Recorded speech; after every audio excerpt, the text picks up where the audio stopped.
Alright, so I am currently out here in Huntington Beach, California. This is the first time I've ever been here. The past couple of days I've been spending more time exploring Orange County because I haven't really been to most of the beaches out here.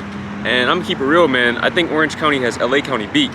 That's one thing I love about SoCal, is that there's so many different places to explore, and I feel like I need to do a better job of just going on spontaneous adventures and taking you guys with me, because that's really what I want to turn this channel into. I want to turn this channel into a means of just documenting my story as I go without having any sort of business model or business plan in place, because what I've realized is that I enjoy YouTube when I am completely in the moment, right? And that's something that I want to talk about in this video. Is I want to talk about why I stopped making self-development videos. Now, first of all, let me go ahead and clear the air. I am not done with self-development in and of itself. I am still practicing pretty much everything that I've preached throughout the past few years, excluding Nofap. That is the only thing that I have eliminated from my day-to-day life. But as far as working out, I'm going even harder in the gym these days, as well as meditation, reading, even cold showers. I had to stop taking cold showers for a little bit because I got sick, but getting past that. So now what I'm doing is I'm taking what I believe are called James Bond showers. Basically, you start off warm, then you finish cold. That's besides the point. I want to explain why I no longer make self-development videos, or why I no longer want to be branded as a self-development channel and put in the space of other self-development content creators. Now, let me go ahead and grab my bag so that I can show you guys Huntington Beach as I tell you this, because I need the itemized deduction for my parking. $8.25. You got me bent if you think I'm just gonna pay that out of my own pocket. Hopefully you guys can see some of the scenery around here, but right here we have a beach which seems like it's dedicated to dogs. People with dogs. I've never seen anything like this before, but I know my girl is watching this. She would be in absolute heaven on this beach. She would be in a state of utter euphoria. She loves dogs. She loves animals in general. She's one of those Disney princess type of girls who just, I don't know, has a special connection with animals. And it's definitely one of the things that I love about her the most. But anyways, that's besides the point. So why did I stop making self-development videos, or why am I no longer branded in that way anymore? Let's go back to May 24th, 2020. I talked about this in a recent video, but May 24th, 2020 was when I made my first true self-development video, and that was the Nofap 30-day benefits video. Now, as I've stated in the past, I never intended for that video to blow up. That was a throwaway video. I almost didn't upload it. I almost didn't even film it. The reason why I ever uploaded that video to begin with is because I have this thing where once I put a video in my drafts, it's going up at some point or another. It might be tomorrow, it might be a month from now, a year from now, it doesn't matter. Once a video goes in my drafts, it's going up, okay? Somebody's going to see it. Because if I took the time to film the video, somebody's gonna watch it. Now, like I said, I didn't expect anybody to watch it. I was averaging maybe 50 to 100 views per video at the time. And those were ASMR videos. I had never posted a Nofap video, so I didn't really know that that video was going to do well. Now, let me give you guys some context. For those of you who don't understand how the YouTube algorithm works, basically, once you post a video that does very well, YouTube is going to keep promoting all of your videos to that same audience. This is why it's very difficult to change your niche on YouTube. It's very difficult to change your niche from one to another, because once YouTube establishes that that's your audience, that's your audience. So let's say, for example, if you decide to go on a complete 180 and just switch your content up, it's still going to keep promoting those videos to that old audience, which may not necessarily resonate with your new content. And that's something that I've had to learn the hard way. Now, I talked about this in that same video where I explained the uploading of that Nofap video, the Nofap 30-day benefits video. But when I uploaded that video, I followed it up immediately with a poetry-based video. Now, why did I decide to do that? Okay, why did I decide to use that momentum to push my poetry-based content? Well, the reason why is because that's what I wanted to be known for. I wanted to be known as more of a spoken word content creator, or just somebody who was more in that space. I didn't want to be confined to an audience who only wanted to watch Nofap videos. So even at that time, without really having the business acumen that I have now, I at least had the common sense, the wherewithal to post what I knew I wanted to be known for. Bearing that in mind, that video flopped. I remember at the time, that video did not do the numbers that I was expecting it to do, and I remember it really confused me. It really confused me, and it was a bit unsettling, but the creative fulfillment that I felt from creating that video in the first place and creating some of the videos that followed soon after was worth it. It was worth not getting the views, especially since I wasn't monetized, so I wasn't relying on my videos to make money anyways. With that being said, let's fast forward to summer of 2021. History repeats itself. I'm a firm believer that history repeats itself because of how my YouTube journey has played out. Summer of 2021, I effectively ran into the same exact situation, except now it was amplified. Instead of having one video blow up, such as my Nofap 30-day benefits video, I had multiple videos blow up. Okay, I'm talking about back to back to back to back to back. We're talking about the To Anyone Who's Still a Virgin video, the How to Be Attractive video, How to Be Confident, all of these different videos, I'm posting them back to back and they're all doing numbers. Now, at the same time, some of you might remember this, most of you won't, and you'll see why in a second, but at the same time, I began posting more spoken word videos. I started a spoken word series, in fact, and the spoken word series took place every single weekend. Every Saturday or Sunday, I would post a new spoken word video. And hold on real quick, let me just show you guys the scenery right here. This is the view that we're working with. You guys know I don't like filming in public, but we're out here getting out of our comfort zone. But anyways, every Saturday I would post a spoken word video. And ultimately this spoken word series was kind of the seed that sprouted into my second book, Ego Death, right? And my first spoken word series, which was the one that I posted concurrently with my Nofap 30-day benefits video momentum, the momentum that I built from that video, that was the seed that ultimately sprouted into Soul Shock. Anyways, those videos did not do well. I remember every other video I would post for the whole week would do well. Even my streams, I was getting record viewers in my streams relative to my other streams. And my spoken word videos were all underperforming. And it really bothered me because I felt like not only were these my best videos, but they were the ones that represented me the most, right? So you can imagine how that might have been unsettling to see how everyone was gravitating toward these videos, which I didn't necessarily care about, but I was making to cater to my audience, right? Because at a certain point, I began to look at YouTube as somewhat of a business.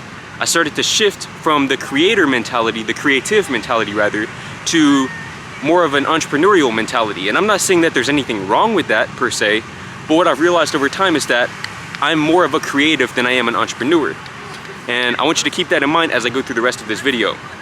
So, like I said, these videos are all underperforming, and it's really bothering me because I'm seeing these other surface level videos, how to be attractive and just very surface level, shallow content doing numbers, whereas the videos that I felt would make the most impact were not doing numbers, right? So how did I handle this? I backed off of the spoken word videos and I went full in with the other content, with the content that was doing the numbers, because from a business standpoint, it makes sense.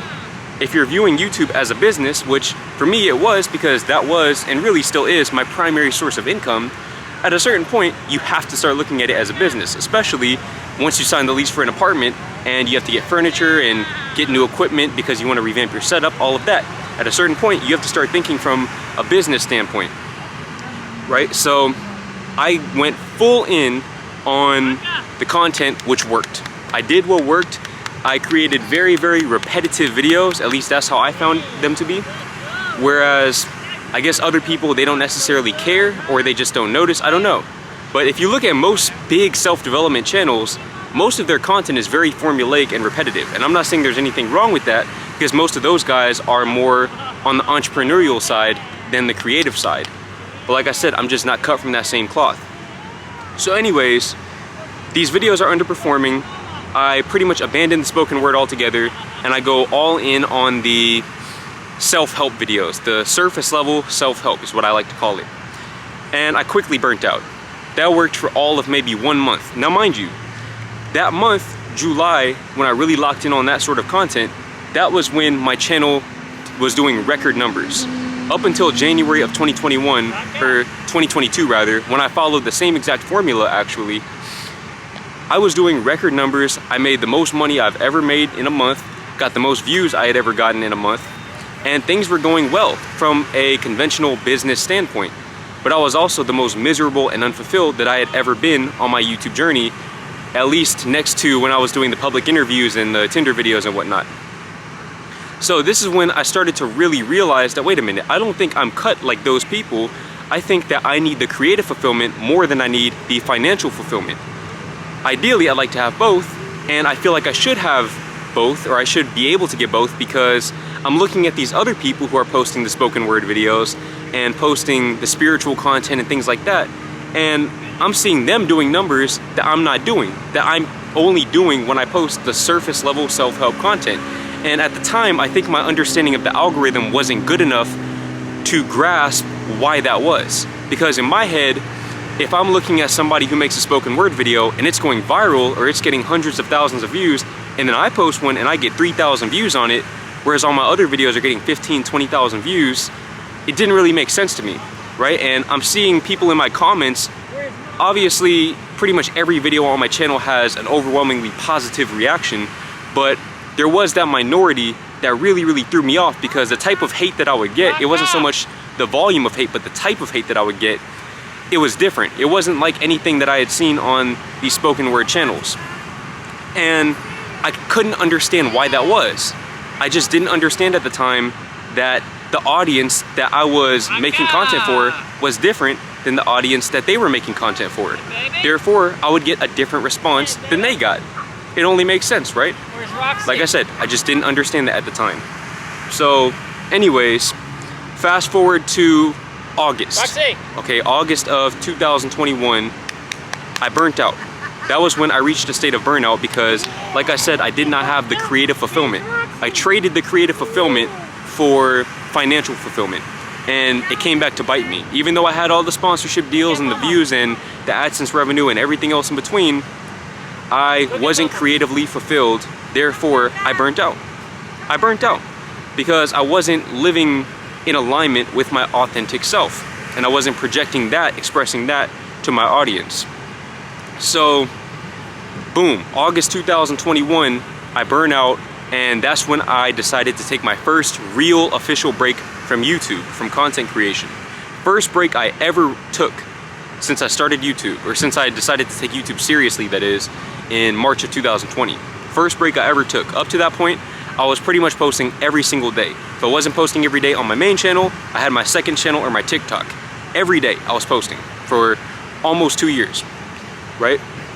So during this time that I'm taking this break, I start to have a lot of spiritual breakthroughs. I start receiving a lot of divine insights that I wasn't necessarily receiving before. And I started to share that on my channel. This is the era where all of my videos were filmed vertically on the phone at 3 o'clock in the morning, 20 minutes long with no cuts in the whole video, because it was just one stream of consciousness flowing straight through me. And I remember at the time, I would watch my videos back and I felt like those videos were much better than the videos which had been doing the numbers, but they weren't doing numbers. I couldn't understand it. I even had a friend call me and tell me, hey Jordan, I'm just calling to tell you that you leveled up. You've leveled up in your philosophy, in your perspective on life. You've leveled up, you've ascended to a new level. And that's how I felt. And I don't mean that in the egoic sense, I mean that in a genuine, heartfelt way. I felt like I leveled up. And to this day, I still believe that I did, because I started to see through, I started to see past a lot of the notions which I had propagated, a lot of the things which I had talked about on my channel. In the past, I had talked a lot about how to acquire certain things and how to level up from a surface level standpoint. But now what I realized was that no amount of leveling up on the outside could ever substitute for leveling up internally. by loving yourself. That's really all we need to do, is love ourselves, and then whatever comes of that, right? No amount of working out, no amount of money, no amount of women, nothing outside of us could ever make us feel what we really want to feel. And I remember I made one video in particular where I reached a very, very divine breakthrough. I realized that I had been living my life in third person as opposed to first person.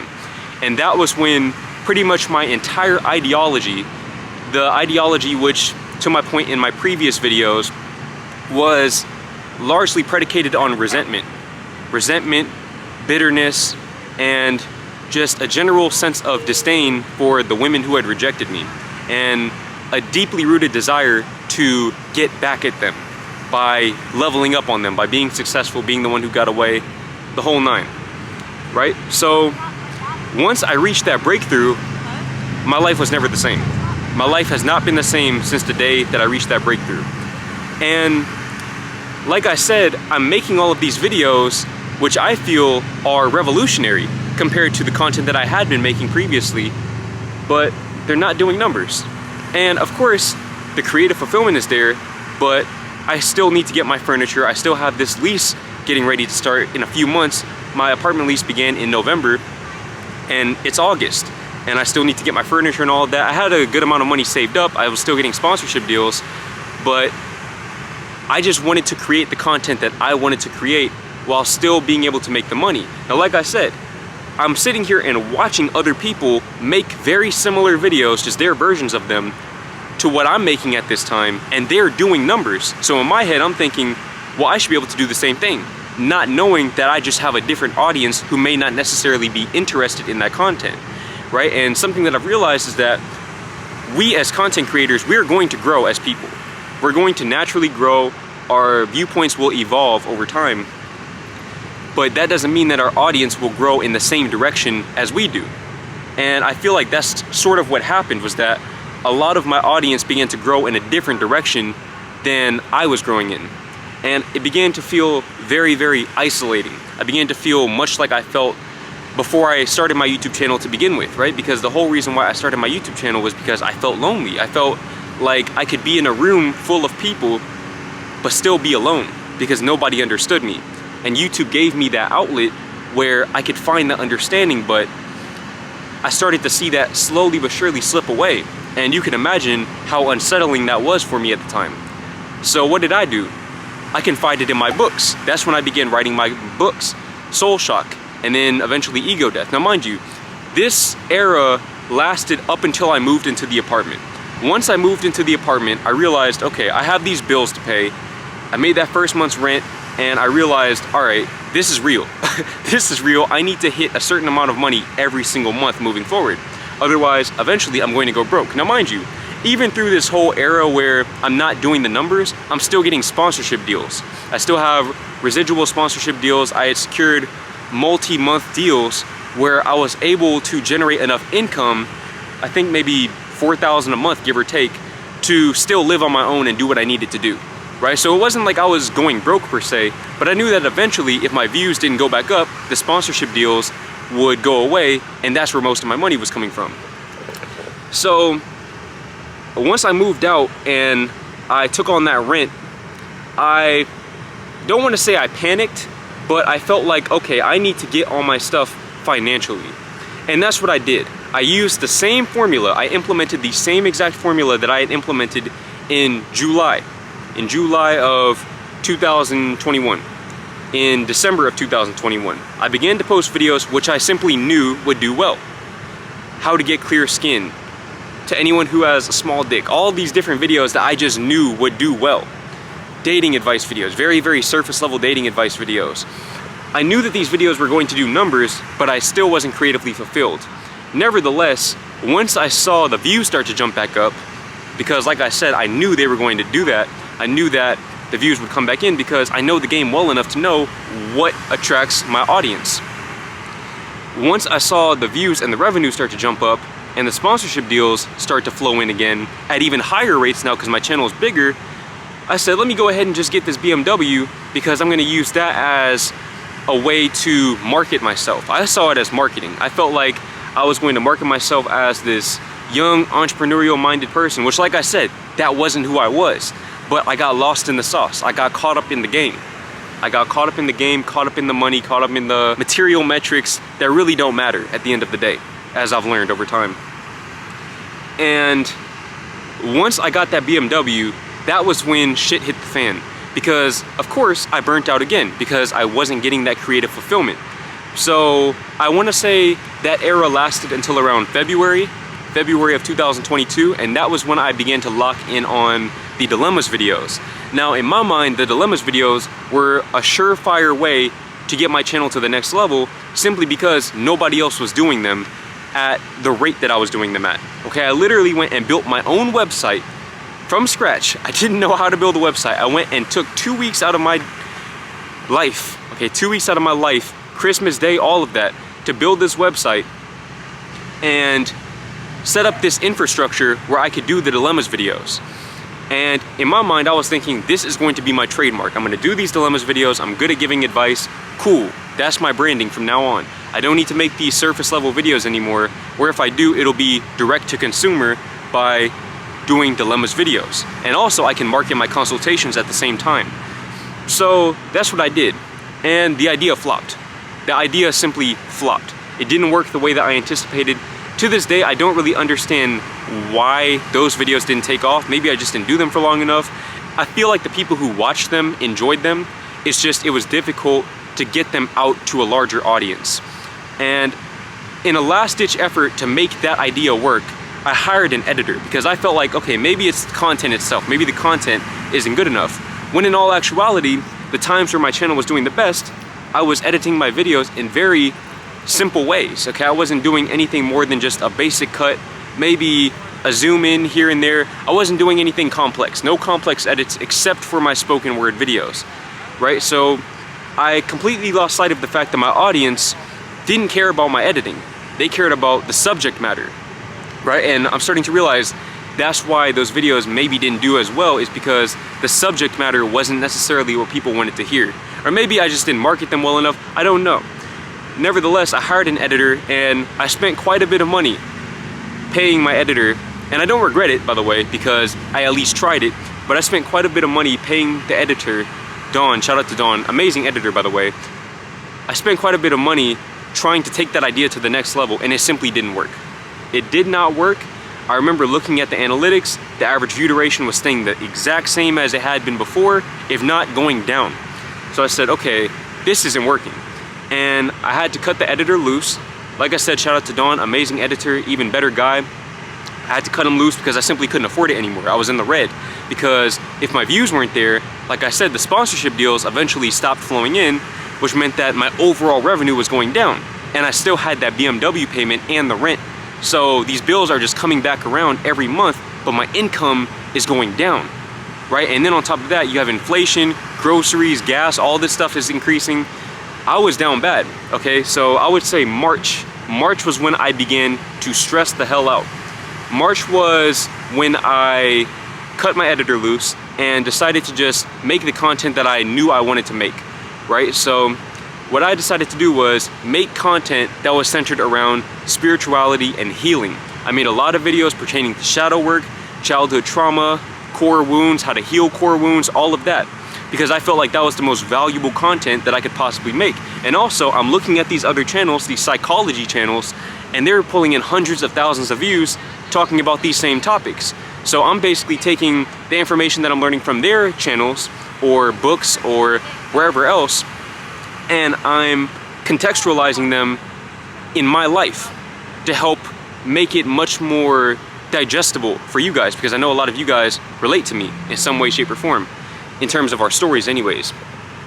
So I said, boom, I'm gonna start making these videos, and those videos absolutely flopped, every single one of them. I remember there was a point in time when I wasn't even pulling in 1,000 views in one day anymore, at least for the videos that I had uploaded that day. And in my head, I was panicking. I'm beginning to panic because it seems like the content that resonates the most with me and I find the most helpful isn't doing the numbers that I'm expecting it to do, and I just don't understand why. But at the same time, in the back of my mind, subconsciously, I do understand why. I knew that the reason why the videos weren't doing that well was because I was marketing them to an audience that simply didn't care about them, right? My audience, at least the majority of my audience, I know that for a select few of you, maybe a few thousand of you, you don't really care what I post, or either that or you're growing in the same direction that I'm growing in, right? And those are the people who I made the videos for, but the majority of my audience, they didn't care to hear about shadow work. They wanted to hear about how to get abs, or how to get women, how to get money. They wanted to hear the surface level topics, how to get clear skin, right? And I'm not saying that those aren't useful topics to learn, but oftentimes you only really need to learn them once. So in my head, I'm thinking, damn, I don't really want to keep making these 5 ways to glow up videos anymore, but I have to because it seems like that's all these people want to watch, right? And at the end of the day, I still have these bills to pay. So like I said, I'm in a state of complete and utter distress, and I'm trying to wrap my head around my situation and how I'm going to get out of this situation, and I simply can't, right? So that's when I began to withdraw. I took another break from YouTube, and that's when I began working on ego death.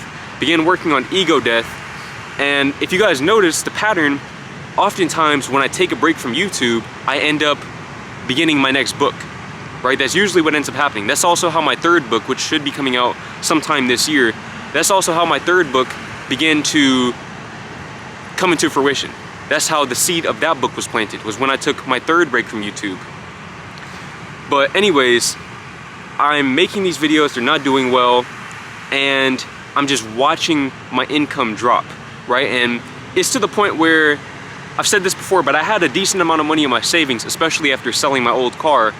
It gets to the point where every month I'm having to take money out of my savings. Now, also I had to pay taxes, right? So in April, boom, that's like $3,000 or $4,000 just gone out of my account. So now I'm looking at my account like, wait a minute, I'm not gonna make it through the rest of this year at this rate. I'm gonna have to increase my income somehow. So in my head, I'm thinking I need to take more sponsorships. But like I said, the sponsorship deals aren't there because the views aren't there. And like I said, at the time, I just couldn't wrap my head around why this was, because I'm looking at these other people who are doing the numbers that I feel like I should be doing. Because in my head, I'm making, I won't say better videos than them, but I'm carving my own lane while taking a lot of the most valuable insights from their content. And like I said, I just couldn't understand why. But like I said, it was just the audience. The audience was simply not the same. And I remember there was this one comment in particular that really messed me up. I don't remember which video this was on. It might have been a law of attraction video, but somebody had commented, we don't want to see the boring spiritual videos. We want to see more glow up and workout videos. And when I saw that one comment, I don't think it got that many likes, but just reading it, that was what kind of began to turn me off to self-development, because that's when I began to realize that me and my audience are not really on the same wavelength anymore. We're just not on the same wavelength. And it's not you guys' fault. It's not my fault. It's not anybody's fault. I simply evolved into a different person. And the person that I've evolved into may not necessarily resonate with a lot of you guys. And I'm okay with that. Conceptually, I don't necessarily care to get the validation or the views. My thing was, I still need the money. I still need money somehow, and this is my primary source of income. So I'm thinking about my books. Boom, I need to market my books more, but my books are cut from that same cloth as the content, which wasn't doing numbers. So in my head, I'm thinking, damn, I'm trying to market books to people who don't care about the subject matter. These people don't want to read poetry books. They think that that's beta. They think that that's simping. But to me, I'm past that. I don't really think about that anymore. And I remember I would see comments on some of my videos where people would say beta or simp or things like that, and it would just blow my mind, because especially on the spoken word videos, that I would watch, nobody was commenting that. So that's how I knew, okay, I'm catering to a completely different audience, but to me, I don't really want to just create content that they want to watch if it comes at the expense of my integrity, right? So that's when I had to make a decision. I had to make a very, very, very difficult decision regarding how I was going to map out the next few months or maybe even years of my life. And that was when I decided to do this whole car life thing. Now mind you, when I decided to push myself into this space, into the car life space, I didn't think in terms of homelessness. Now, I understand that I have nobody but myself to blame for labeling myself as homeless, for putting homeless in my titles. That's on me. That's on me. Obviously, I did it for the shock value, to get more views and all of that, but I probably, in retrospect, should not have done that shit, because it kind of set the foundation for the perceptions of my audience. Because now I get emails from people saying, oh man, keep your head up, you're gonna get past this. But what I'm realizing now, as I look back on the time when I was doing the research into beginning this lifestyle, I'm realizing that there's nothing really wrong with what I'm doing, with how I'm living. There's nothing wrong with the lifestyle itself, right? And the people that I would watch, the people that I saw on YouTube who were living this lifestyle, their comment sections were encouraging them to continue living the lifestyle because there's nothing wrong with it. But what I realized is I spent 2.5, maybe even 3 years talking about getting rich and getting all these cars and stuff.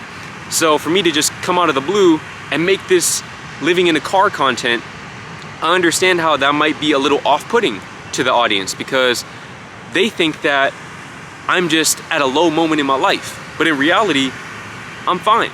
I'm fine. But in reading some comments and some of the emails, it started to get into my head. I started getting in my own head about, damn, maybe I am in an unfortunate situation and maybe this is something I need to bounce back from. But why would I need to bounce back to where I was before if I wasn't happy doing that, right? And that's why I no longer want to make the self-development videos, is because I don't want to continue to cater to an audience that doesn't necessarily resonate with who I actually am as a person. Like I said, I still practice self-development. I'm still in the gym heavy, even more so than before, because I'm in the gym every day. I have to go to the gym every day to brush my teeth and shower and all of that. I'm still meditating. I'm doing even more introspection than I used to, more reading, all of that. I have a lot more free time on my hands. But I don't know, I just feel as if I continue to feed into that brand that I created, then people will continue to put me in this box of being a self-development creator, this serial entrepreneur that I'm not.